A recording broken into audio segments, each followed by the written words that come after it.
पिछले क्लास में आप हेडिंग डाले थे गैस की विलेयता। अब इसके बारे में पहले आप सुन लीजिए। देखिए कॉपी, पिछला क्लास जो पढ़े देखें।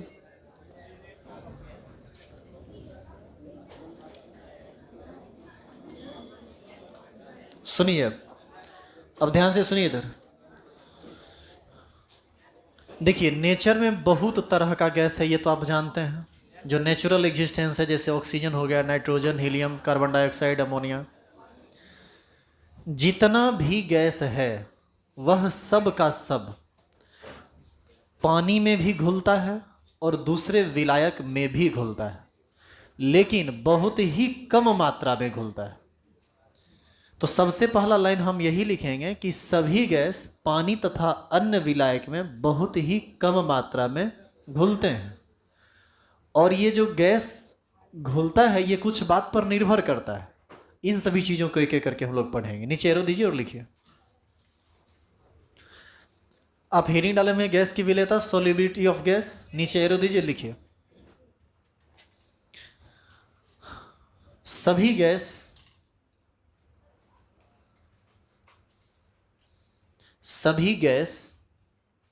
जल तथा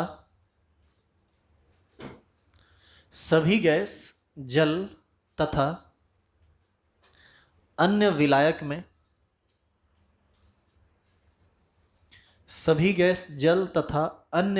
में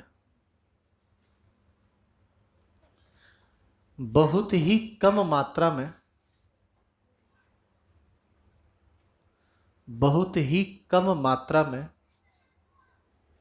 घुलता है। बहुत ही कम मात्रा में घुलता है। नीचे एरो देंगे और लिखेंगे गैस की विलेयता निम्न बातों पर निर्भर करती है।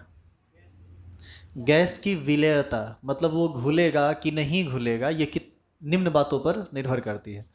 गैस की विलेयता निम्न बातों पर निर्भर करती है।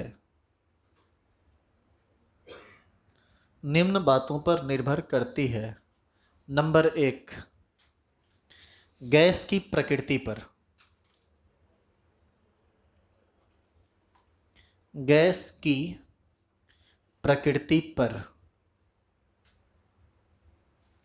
नंबर 2, विलायक की प्रकृति पर। नंबर 3, ताप पर, टेम्परेचर, ताप पर।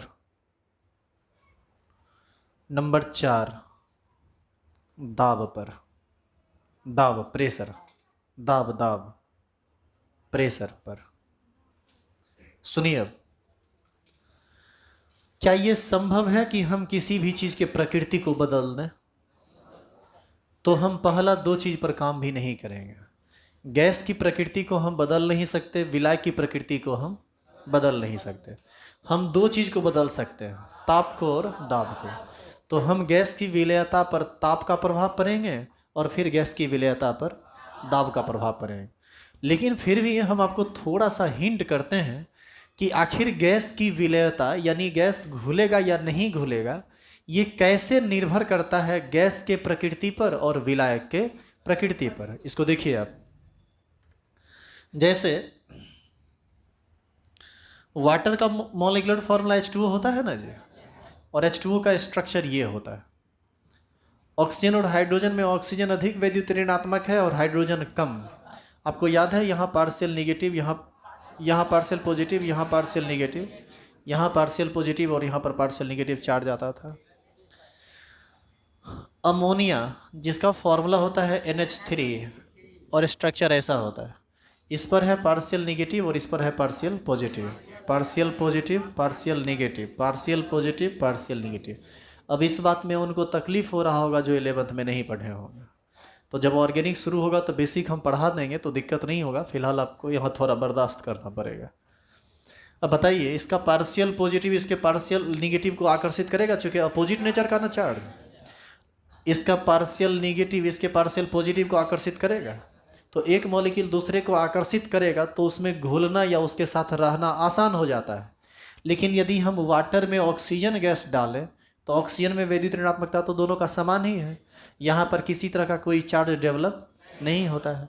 तो आप बताइए कि ऑक्सीजन को घुलाना आसान होगा पानी में या अमोनिया को घुलाना आसान होगा?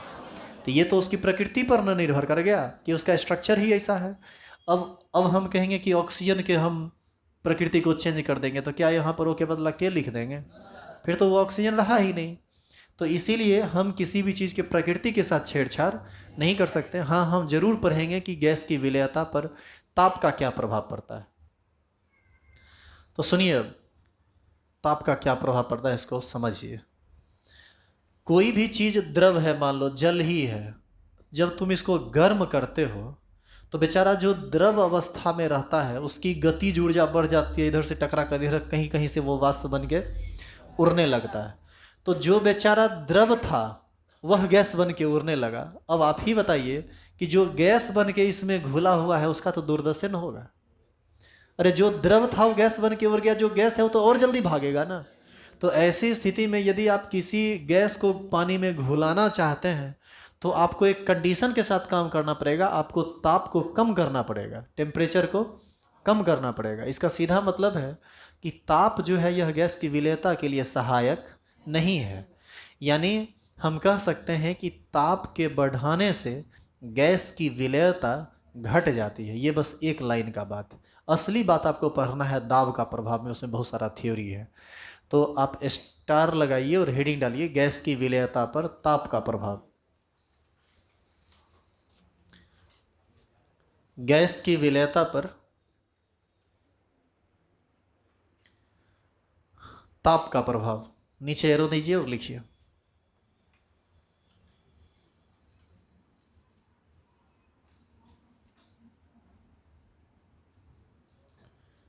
नीचे एरो दीजिए, लिखिए गैस की विलयता, गैस की विलयता ताप के बढ़ने से, गैस की विलयता ताप के बढ़ने से घटता है।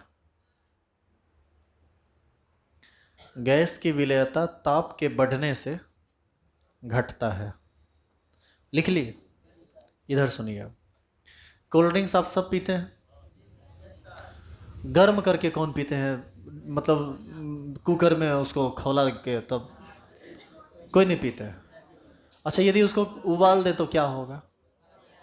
उसमें जितना गैस है, उबालिए नहीं उबालिए, उसको नॉर्मल जो टेम्परेचर को नॉर्मल पर रख दीजिए तो, और खोल के रखिए, बंद करके नहीं, खोल के, तो आप देखिएगा एक आध घंटा के अंदर वो एकदम लिक्विड जैसा, सिंपल लिक्विड जैसा हो जाएगा, शरबत जैसा आपको लगेगा। फिर पीने में आपको ज़्यादा मज़ा नहीं आएगा जितना मज़ा आपको आता है। एक्चुअल में फ्रिज में इसीलिए वो रखा जाता है ताकि उसमें घुला हुआ गैस आसानी से उसमें घुला हुआ रहे। और इसमें ताप का प्रेशर का भी बहुत बड़ा इफेक्ट होता है, जो हम अगला टॉपिक में पढ़ेंगे। फिलहाल ये हमारे लिए ज़रूरी था जानना कि यदि आप गैस को किसी द्रव में घुलाए रखना चाहते हैं तो आपको ताप को क्या करना पड़ेगा? कम करना पड़ेगा। अब हेडिंग डालिए विलयता। सबसे पहले अब विलयता को समझिए। विलयता को हम लोग इंग्लिश में बोलते हैं सॉल्युबिलिटी, और सॉल्युबिलिटी को इंडिकेट किया जाता है स्मॉल एस से या स्मॉल एम से। देखो, स्मॉल एम से मोललता यानी मोललिटी को भी इंडिकेट करते हैं, लेकिन यहाँ पर मोललिटी से दूर दूर तक कोई संबंध नहीं है। एक्चुअल में सॉल्युबिलिटी को ही दो चीज़ से सूचित किया जाता है, स्मॉल एस से भी और स्मॉल एम से भी। लेकिन हम लोग यहाँ पर जनरली स्मॉल एस से ही सूचित करेंगे, काहे कि स्मॉल एम देने के बाद कन्फ्यूजन हो जाएगा कि कहीं वो मोललिटी तो नहीं है। लिख लिए क्या विलयता? अब सुनो, पहले समझो। मोलरता सब जानते हो? मोलरता कैपिटल एम वाला, वही है मोललता, ये विलयता। दोनों एकदम सेम चीज है, हल्का फल्का अंतर है। और सुनिए अंतर क्या है। तुम संतृप्त विलयन लो, असंतृप्त विलयन लो या अति संतृप्त विलयन लो, सब केस में विलय के मोल की कुछ न कुछ संख्या होगी, विलयन का कुछ न कुछ आयतन होगा। आप चाहें तो मोल को आयतन से भाग देके आराम से मोलरता ज्ञात कर सकते हैं। सॉल्युबिलिटी के केस में भी आप सेचुरेटेड सॉल्यूशन ले लीजिए, विलय का मोल ज्ञात कर लीजिए, विलयन का आयतन ज्ञात कर लीजिए, मोल से आयतन को भाग दे दीजिए। सॉल्युबिलिटी शब्द का उपयोग सिर्फ संतृप्त विलयन के लिए किया जाता है, अति संतृप्त और असंतृप्त विलयन के लिए इसका उपयोग नहीं किया जाता है। लेकिन मोलरता का उपयोग सब के लिए किया जाता है, संतृप्त के लिए भी, असंतृप्त के लिए भी और अति संतृप्त के लिए। इसका यह मतलब हुआ कि मोलरता जो है वह एक साधारण पद है जिसका उपयोग हम किसी भी प्रकार के विलयन के लिए कर सकते हैं, चाहे वह संतृप्त हो, असंतृप्त हो या अति संतृप्त हो। लेकिन विलयता एक विशिष्ट पद है जिसका उपयोग हम सिर्फ संतृप्त विलयन के लिए करते हैं। इसका यह मतलब हुआ कि यदि विलयन संतृप्त हो तो उसके मोलरता को ही हम क्या कहते हैं, विलयता। लेकिन यदि विलयन संतृप्त नहीं हो, असंतृप्त हो या अति संतृप्त हो, उस केस में हम मोलरता को विलयता नहीं कह सकते हैं। इसका मतलब विलयता वर्ड के साथ एक कंडीशन आता है, विलयन कैसा होना चाहिए, संतृप्त। तो आप इस बात को लिखिए पहले, बाद में डिफिनेशन लिखेंगे। नीचे रो दीजिए और लिखिए। तो लिखेंगे मोलरता एक साधारण पद है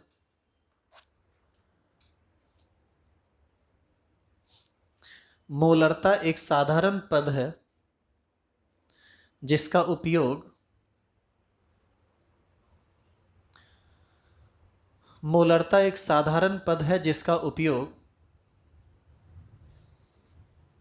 संतृप्त, असंतृप्त तथा अति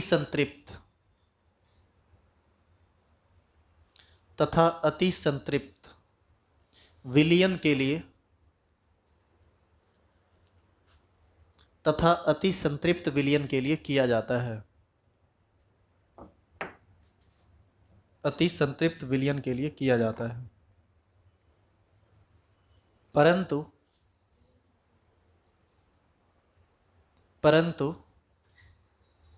विलयता एक विशिष्ट पद है,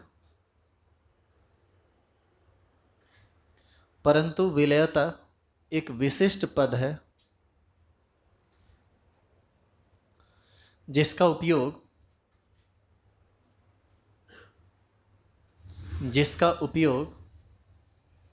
सिर्फ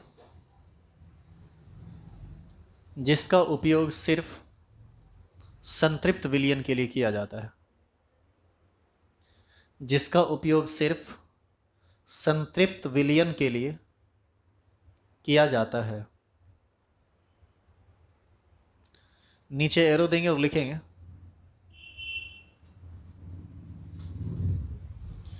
संतृप्त विलयन के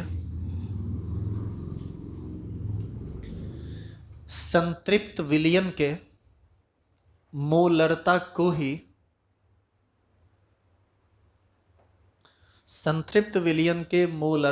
ही विलयता कहा जाता है। संतृप्त विलयन के मोलरता को ही विलयता कहा जाता है।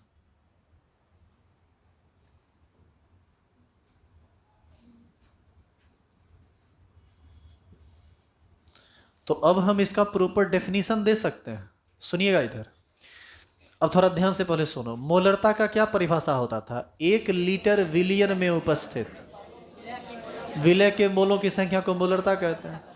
यहां भी वही बात होगा, खाली एगो वर्ड जुड़ जाएगा। 1 लीटर संतृप्त विलयन में उपस्थित विलय के मोलों की संख्या को विलयता कहते हैं। तो डेफिनेशन लिख के नीचे एरो दीजिए। किसका डेफिनेशन है ये? विलयता का। हेडिंग पहले ही डाला जा चुका है तो बार बार हेडिंग मत डालिए। नीचे एरो देंगे और लिखेंगे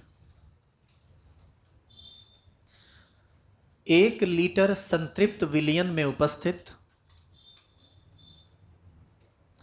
1 लीटर संतृप्त विलयन में उपस्थित 1 लीटर संतृप्त विलयन में उपस्थित विलय के मोलों की संख्या को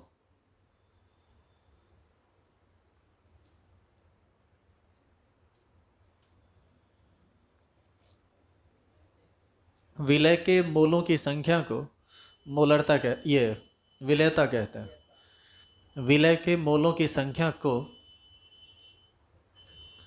विलयता कहते हैं।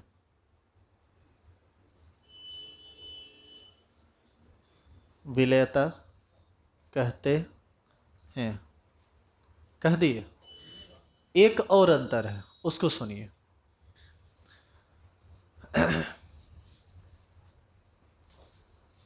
यदि विलयन संतृप्त हो तो उसमें कुछ ना कुछ विलय का मोल होगा। हम चाहें तो मोल को ग्राम में भी न बदल सकते हैं। तो मोलरता को तुम ग्राम में कभी भी परिभाषित नहीं कर सकते हो, लेकिन विलयता को ग्राम में भी परिभाषित किया जा सकता है।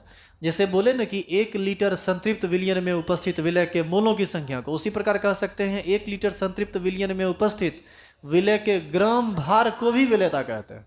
मतलब विलयता जो परिभाषित होता है ग्राम में भी परिभाषित हो जाता है, मोल में भी परिभाषित होता है, आयतन सीसी में भी परिभाषित होता है। लेकिन मोलरता सिर्फ और सिर्फ किस में परिभाषित होता है? मोल में, चूंकि वह रासायनिक मात्रक है। और ये विलयता जो है ना, ये सब तरह का मात्रक है, रासायनिक है, भौतिक भी है। जैसा यूज होता है वैसा हम इसका यूज करते हैं। तो ये सब बात और फिर धीरे धीरे और बढ़िया समझ जाएंगे। फिलहाल आप और करके इसका एक और डेफिनेशन लिखिए। 1 लीटर संतृप्त विलयन में 1 लीटर संतृप्त विलयन में उपस्थित 1 लीटर संतृप्त विलयन में उपस्थित विलय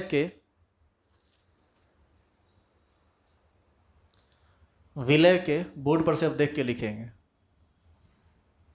विलय के ग्राम भार या आयतन ब्रैकेट में सीसी को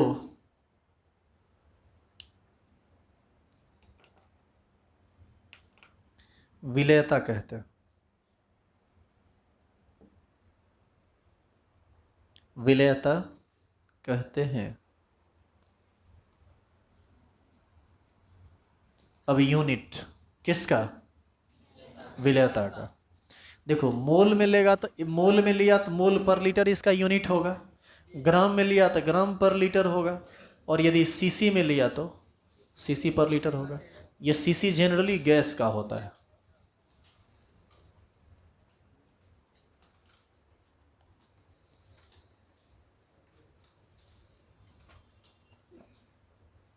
अब आप समझ सकते हैं गैस की विलयता पर दाब का प्रभाव।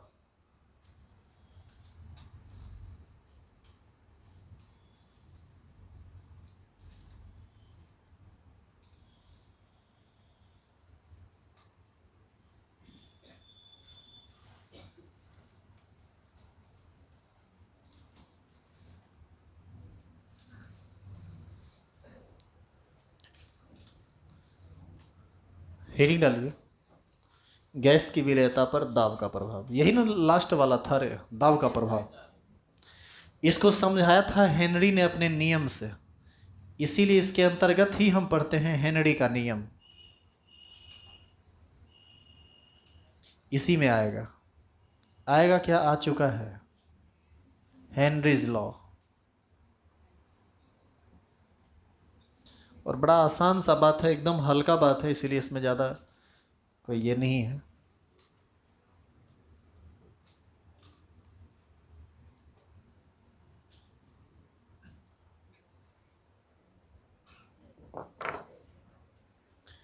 क्या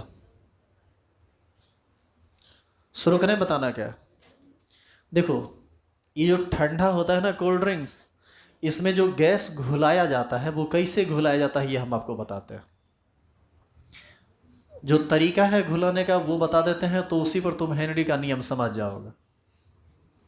जैसे मान लो अंदर में पानी ले लिया या कोई विलियन ले लिया जिसमें गैस को घुलाना है। जैसे मान लीजिए ये प्योर वाटर है, इसके ऊपर लगा देता है एक पिस्टन जो कौन चीज उत्पन्न कर सके? दाब। अब इस बर्तन में जिस गैस को घुलाना है वो गैस दे दिया ऊपर पर, टेम्परेचर को कम कर दिया, ये तो पहले पढ़ चुके हैं हम लोग। अब क्या किया, इस पिस्टन को ऊपर से नीचे की तरफ दबाया, दबा के छोड़ देता है, करकरा के दबा देता है इसको। अब यदि इस गैस को दबा दिया तो ये गैस अब जाएगा कहाँ? अंदर तो पानी ही है, और पानी या कोई भी विलायक बहुत कम ही मात्रा में सही लेकिन गैस को घुलाता है। तो ये गैस क्या होता है ना, धीरे धीरे धीरे धीरे धीरे धीरे गैस इसमें घुलना शुरू कर देता है। लेकिन आप ये सोचेंगे ना कि साइकिल में जैसे हवा देते हैं पंप की तरह, करकड़ा के दबा दिए हो गया, घुल गया, वैसे नहीं घुलता है। गैस के घुलने का जो प्रक्रम होता है ना, ये बड़ा धीरे धीरे होता है। आप दबा के छोड़ दीजिए, वो घुलता रहेगा आसानी से। एक स्थिति आएगी जब जितना घुलना था घुल गया, अब वो घुलेगा नहीं, फिर और दबा देंगे तो और घुलने लगेगा। मतलब जितना इसको आप दबाते जाइएगा, जितना इसके आंशिक दाब को आप बढ़ाते जाइएगा, ये गैस उतना ही इसमें घुलता चला जाएगा। तो कोल्ड ड्रिंक्स वगैरह को भी यही करता है, इधर ठंडा नीचे रख दिया, कार्बन डाइऑक्साइड दे के हाई प्रेशर पर उसको सील कर देता है। हाई प्रेशर पर सील कर देता है, जो कार्बन डाइऑक्साइड गैस होता है उसमें जाके घुल जाता है। गैस के घुलने का प्रोसेस भी धीरे धीरे होता है, और जो घुला हुआ गैस है उसको भी आप चाहिएगा ना कि एक झटके में निकल जाए, तो जल में घुला हुआ गैस एक झटके में नहीं निकलता है। आपको पता है काहे नहीं निकलता है? आप साइकिल का वॉल्व खोल दीजिए, हवा एक झटके में निकल जाती है। लेकिन यदि गैस में घुला, यदि किसी बर्तन में घुला, किसी सॉल्यूशन में या पानी में गैस घुला हुआ है तो एक झटके में नहीं निकलेगा। आपको हम ये बात याद दिलाते हैं, आप प्रैक्टिकली फील किए इस बात को। जब आप ठंडा 1-2 लीटर वाला खरीद लीजिए और पूरा उसको एकदम झकझोर दीजिए और सडनली खोलिए, तो वहाँ पर गैस नहीं बल्कि उसके साथ लिक्विड भी उड़ता है, मतलब ठंडा भी उड़ेगा। अब आप क्या कीजिए, उसको एकदम प्यार से धीरे धीरे धीरे धीरे खोलिए। खोल दिए, ठंडा बचा हुआ रह गया, फिर भी गैस आपको थोड़ा बहुत निकलेगा। आधा ठंडा बांट के पी लीजिए और आधा पर एक बार फिर उसको सील कर दीजिए, और फिर सील करने के बाद फिर उसको झकझोर दीजिए, और आप देखिएगा कि बोतल फिर से टाइट हो गया है। और यदि आप फिर से यदि झटके में खोलेंगे तो फिर से गैस उड़ेगा। हाँ, आधा खोलने के बाद भी। तो हमारा कहना यह था कि तुम तो एक बार खोल दिया था ढक्कन, तो जितना घुला हुआ गैस था यदि वो निकल जाता तो क्या दोबारा फिर प्रेशर क्रिएट होता वहाँ? इसका मतलब है कि गैस, जो घुला हुआ गैस है, वो एक झटके में ही नहीं निकलेगा, वो थोड़ा धीरे धीरे निकलता है। इस तुलना में कि कोई गैस बर्तन में बंद है उससे। जैसे वॉल्व तुम खोल दिया तो वहाँ जो हवा है कोनो लिक्विड में थोड़े है, वहाँ तो खुला में हवा है, खोला निकल गया सब। अरे वो गैस किसी चीज़ में घुला हुआ थोड़े रहता है, वो टायर से घेरा हुआ रहता है, खोला भाग गया। यहाँ तो घुला हुआ है ना, तो ये प्रोसेस बड़ा धीरे धीरे चलता है। तो उन्होंने कहा, हेनरी साहब ने कहा कि जितना ज़्यादा दाब बढ़ाते जाएंगे गैस की विलेयता बढ़ती जाएगी। यानी सॉल्युबिलिटी जो होता है यह डायरेक्टली प्रोपोर्शनल होता है पी के, गैस के आंशिक दाब के। और इसी को हम कहते हैं हेनरी का नियम। हो गया, नियम पढ़ लिया तो देखा कितना आसान था। ऐसा तुमको नहीं लगता है कि यदि हेनरी साहब ये नियम नहीं दिए होते तो हम ही तुमको में से को दे देते हैं नियम? फिगर उतारिए, फिगर उतारने के बाद हेनरी के नियम का स्टेटमेंट लिखेंगे, फिर आगे बढ़ेंगे।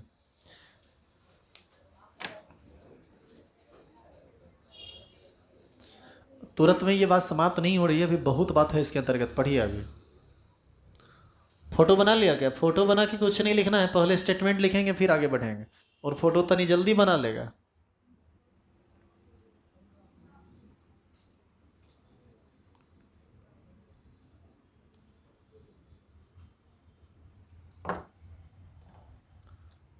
इतना को फोटो बनाने में कितना समय लगता है? देखो बन गया फोटो, फिर से बना।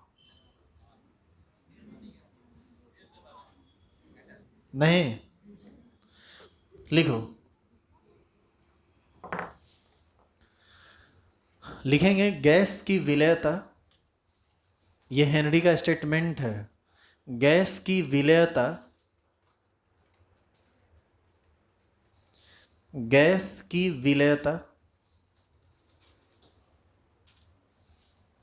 विलायक या विलियन,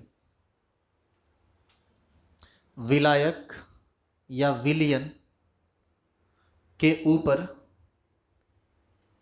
विलायक या विलयन के ऊपर आरोपित, विलायक या विलयन के ऊपर आरोपित उस गैस के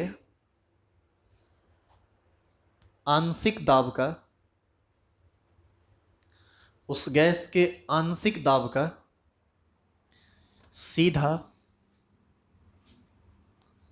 सीधा समानुपाती होता है, सीधा समानुपाती होता है। इसे हेनरी का नियम कहते हैं।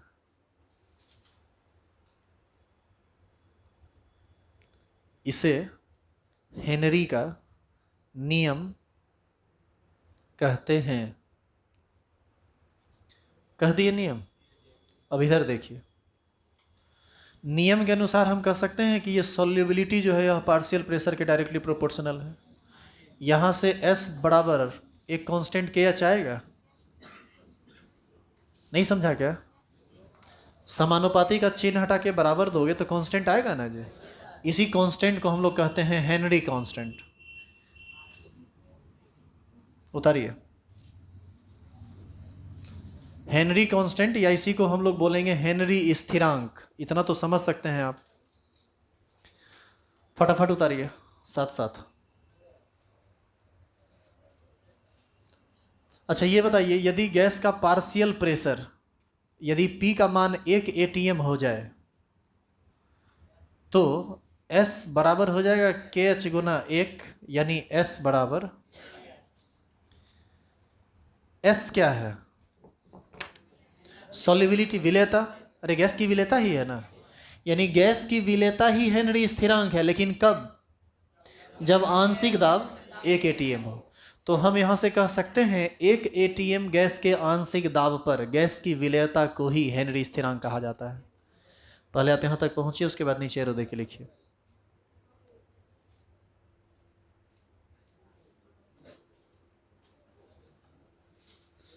आज लास्ट बार बोर्ड को पूरा सही तरह से देख लो, आज कट जाएगा बोर्ड। बढ़िया से देखो, इधर भी है, देखा रे? उधर भी देख लो, पूरा देख लिया। बोर्ड आज 3 भाग में कट जाएगा, जहां जहां से कट मार्क। ग्रीन वाला वहां से हट जाएगा, व्हाइट वाला उधर चला जाएगा, डिजिटल बोर्ड बीच में लगेगा। और हमको भी बड़ा अफसोस के साथ इसको कटवाना पड़ रहा है, बड़ा शौक से बनवाए थे। नहीं कटवाएंगे तो डिजिटल बोर्ड लग नहीं पाएगा, और कहीं जगह नहीं है। फिर यदि इधर उधर लगा देंगे तो लोकेशन खराब होगा, तो आप लोग को दिखेगा नहीं। फिर लगाने का भी कोई फायदा नहीं दिखेगा। ऊपर ऊपर लगा दे, एना करके देखेगा तो हम क्या ना एना एना एना करके पढ़ाएंगे। चलिए लिखिए, लिखेंगे गैस के 1 atm आंशिक दाब पर, 1 मिनट रुको, ऐसे नहीं, ऐसे लिखो, 1 atm आंशिक दाब पर, हाँ जी एरो देखे, 1 atm आंशिक दाब पर, 1 atm आंशिक दाब पर गैस की विलेयता को, गैस की विलेयता को हेनरी स्थिरांक, हेनरी स्थिरांक ब्रैकेट में KH कहते हैं, कहते हैं। कह दिया? इधर देखो,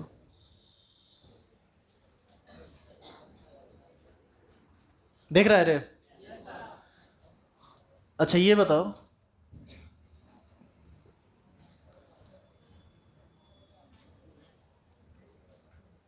लिखो तो यूनिट ऑफ KH, हिरी डालो, unit of KH, unit of KH। देखो ये सॉल्युबिलिटी है ना, सॉल्युबिलिटी का यूनिट होता है मोल पर लीटर बराबर के एच, और प्रेशर का यूनिट एटीएम। यहाँ से के एच बराबर हो जाएगा मोल पर लीटर पर एटीएम। अच्छा, यदि ये ग्राम में रहा तो ग्राम पर लीटर पर एटीएम, यदि ये सीसी में रहा तो सीसी पर लीटर पर एटीएम। केमिस्ट्री में ज़्यादा मोल पर लीटर पर एटीएम ही चलता है, लेकिन आप तीनों यूनिट लिख लीजिए, लिखिए फटाफट। ग्राम पर लीटर पर एटीएम, या ये सीसी पर लीटर पर एटीएम भी हो सकता है।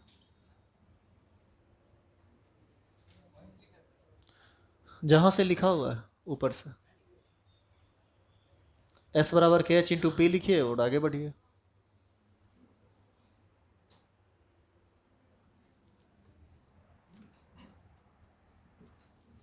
लिखिए अगेन।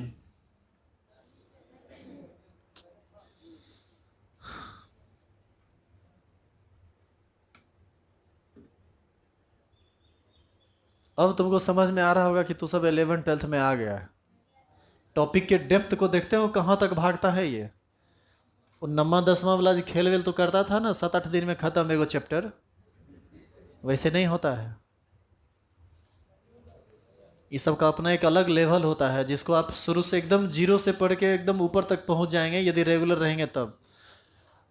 और सुनो, कल से नया चैप्टर स्टार्ट हो रहा है। 4 5 दिन क्लास यदि छोड़ दोगे इतना बढ़िया तुमको समझ में आएगा ना, सवाल नहीं उठता है कि एक बात तुम्हारे दिमाग में जाए ही नहीं। तो कल से क्लास इंपॉर्टेंट एकदम में नहीं है। तो आओ तो भी ठीक है, नहीं आओ तो कोनो बातें नहीं है, सब समझ में आ जाएगा। आ रहे बैठे तो जैसा हो अपना देख लेना। तुमको लगे कि ठीक है नहीं हो काम है तो हमारा नहीं कोनो काम है तो क्लासे में जाके बैठते हैं तो आ जाना, बाकी तो समझदार है ही। सुनो इधर, सॉल्युबिलिटी बराबर के एच गुना पी होता है। जैसे मान लीजिए अभी जो गैस आप घुला रहे थे, मान लीजिए 2 एटीएम पर सॉल्युबिलिटी दे दिया 4, तो आपसे पूछेगा बताइए 7 एटीएम पर सॉल्युबिलिटी क्या होगा। तो कैसे बनाएंगे, यानी एक दाब पर सॉल्युबिलिटी दे दिया तो दूसरे दाब पर आपसे पूछेगा। तो हम कहते हैं S1 बराबर के एच इंटू पी वन। अभी कुछ लिखना मत, अगेन लिख चुका है, हाँ तब ठीक है। S2 बराबर लिख सकते हैं के एच इंटू पी टू। एक को इक्वेशन 1 मान लीजिए, एक को इक्वेशन 2 मानिए। मान लिया, 1 में से 2 को डिवाइड कर दो, कैच कैच बढ़ कट जाएगा, S1 बाय S2 बराबर हो जाएगा P1 बाय P2। अब बताओ, एक प्रेशर पर सॉल्युबिलिटी दिया हुआ है, दूसरे प्रेशर पर सॉल्युबिलिटी क्या होगा, नहीं निकल जाएगा। 3 चीज का मान दिया हुआ है, चौथा का निकल जाएगा। निकालिए, मतलब लिखिए।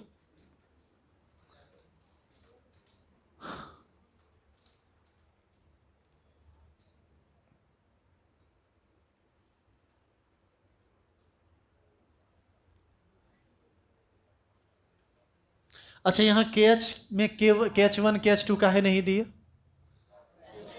हेनरी स्थिरांक है नरे।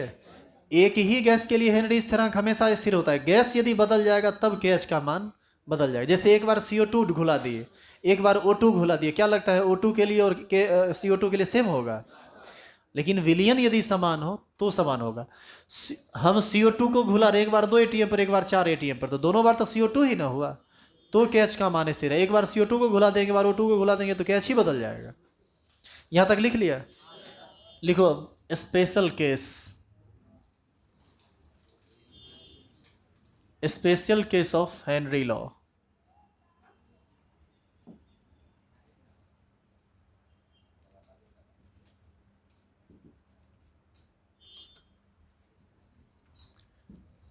Special case of Henry law.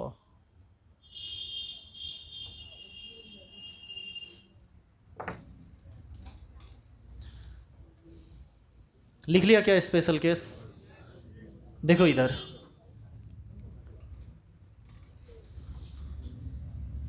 तुम लोग रॉल्ट्स लॉ ऑफ पार्शियल प्रेशर पढ़ा था, उसमें याद है पी ए बराबर पढ़े थे x A into P not a.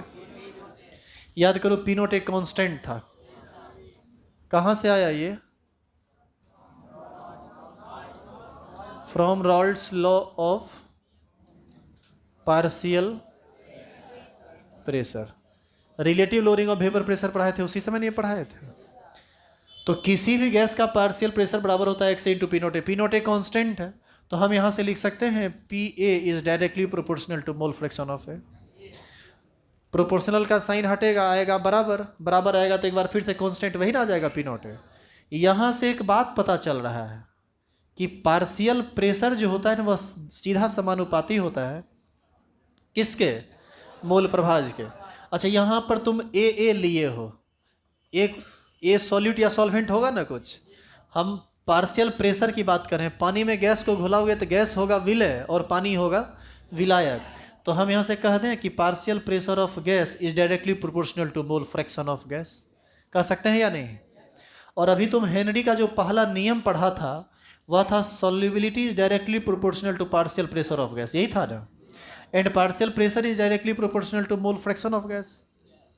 तो ये इसके समानुपाती है, ये इसके समानुपाती है, तब तो ये डायरेक्ट इसके समानुपाती हो जाएगा। यानी यहाँ से हम कह सकते हैं solubility it means S is directly proportional to mole fraction of gas. बोलिए हाँ या ना? अब सॉल्युबिलिटी को बराबर यदि हम करेंगे तो एक बार फिर से हेनरी कांस्टेंट आ जाएगा KH, यानी ये हो जाएगा KH Guna mole fraction of gas. क्या कोई दिक्कत है इसमें? और आप याद कीजिए मोल फ्रैक्शन ऑफ गैस बराबर आप पढ़े थे small n by small n plus capital N, जहाँ पर n क्या था? विलय के मोल की संख्या, और कैपिटल N क्या था?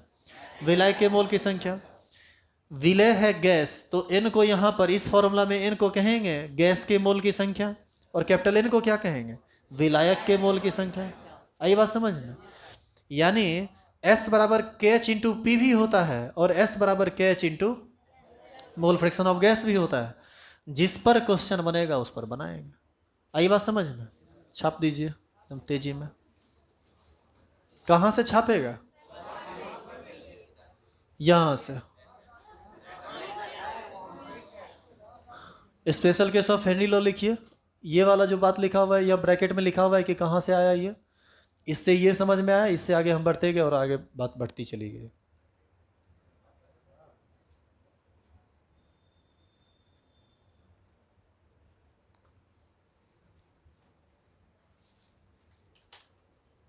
मजा आ रहा है? अब नहीं आएगा। चैप्टर गया समाप्त हो, अब दूसरा चैप्टर में मजा आएगा।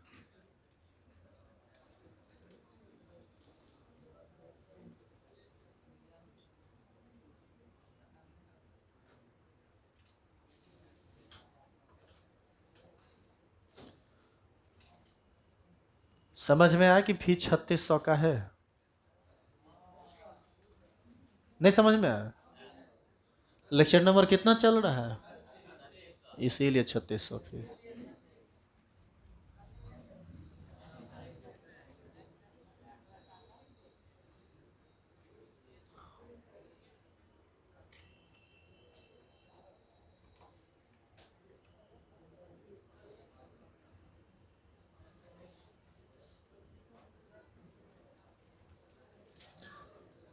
उतार लिए क्या?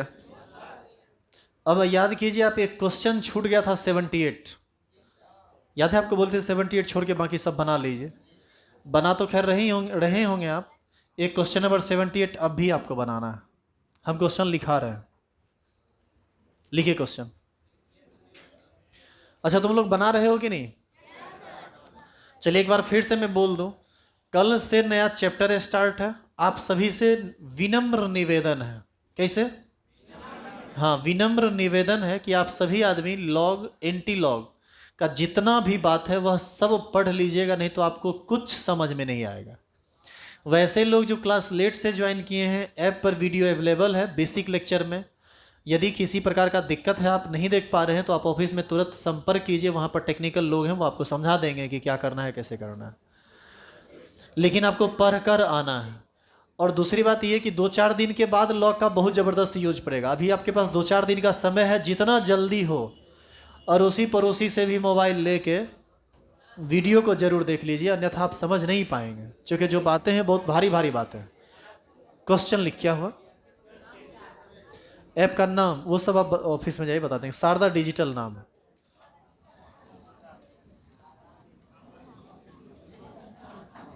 प्ले स्टोर पर इसको खोज लीजिएगा, शारदा डिजिटल। पहले आपको इसको रजिस्टर्ड करना पड़ेगा, बाद में वीडियो आ जाएगा। वो आप मिल लीजिएगा, वो लड़का से मिल लीजिएगा, बता देगा। लिखिए तो, क्वेश्चन लिखिए, लिखेंगे। जल में CO2 गैस, जल में CO2 गैस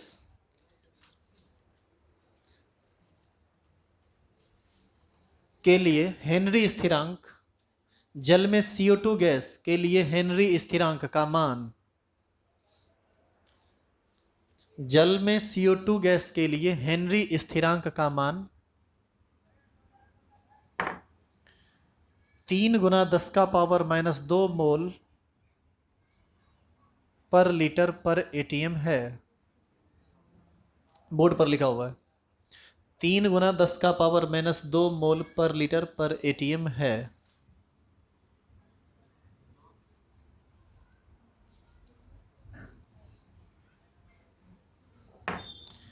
एक 100 लीटर विलियन में, लिखिए इसी में आगे लिखिए, 100 लीटर विलियन में CO2 गैस का, 100 लीटर विलियन में CO2 गैस का ग्राम भार, मतलब भार निकालना है ग्राम में, ग्राम भार क्या होगा, क्या होगा यदि गैस का आंशिक दाब, यदि गैस का आंशिक दाब 4 ATM हो, यदि गैस का आंशिक दाब 4 ATM हो। अब क्वेश्चन को समझ लीजिए आप। 100 लीटर का सॉल्यूशन है जिसमें पानी में क्या मिला हुआ है, कार्बन डाइऑक्साइड। इसके लिए KH का मान आपको दे दिया है। कहता है कि यदि ऊपर से CO2 गैस का आंशिक दाब 4 ATM है तो बताइए इस पानी में कितना ग्राम CO2 घुला हुआ है। KH का मान दे दिया, P का मान दे दिया, तो मैं स्मॉल s का मान निकाल सकते हो। ये होता है ना जी KH × P, तो KH है 3 × 10⁻² और गुना 4। अच्छा ये देखो, मोल पर लीटर पर ATM से ATM कट जाएगा तो ये कितना बचेगा, मोल पर लीटर ही ना बचेगा। 4 से इसको गुना करेंगे तो कितना हो जाएगा, 12 × 10⁻² मोल पर लीटर। क्या कोई दिक्कत है इसमें? अब कोई हमको ये समझाएगा कि सॉल्युबिलिटी के इतना आने का क्या मतलब है।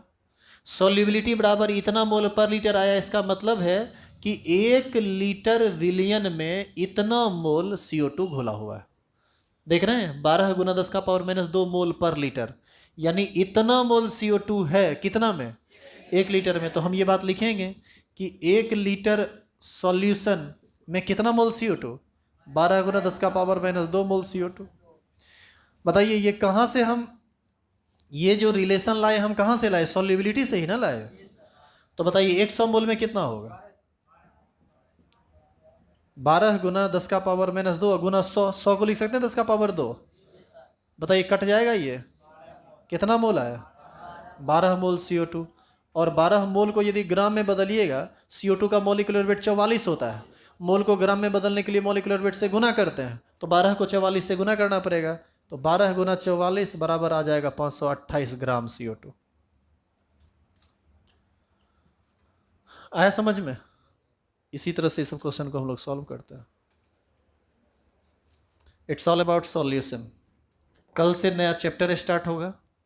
चैप्टर का नाम है केमिकल काइनेटिक्स। एक ऐसा चैप्टर जिसमें फिजिक्स भी है, कस के मैथ भी है, और केमिस्ट्री का तो कहना ही नहीं है, वो तो मेन सब्जेक्ट ही है।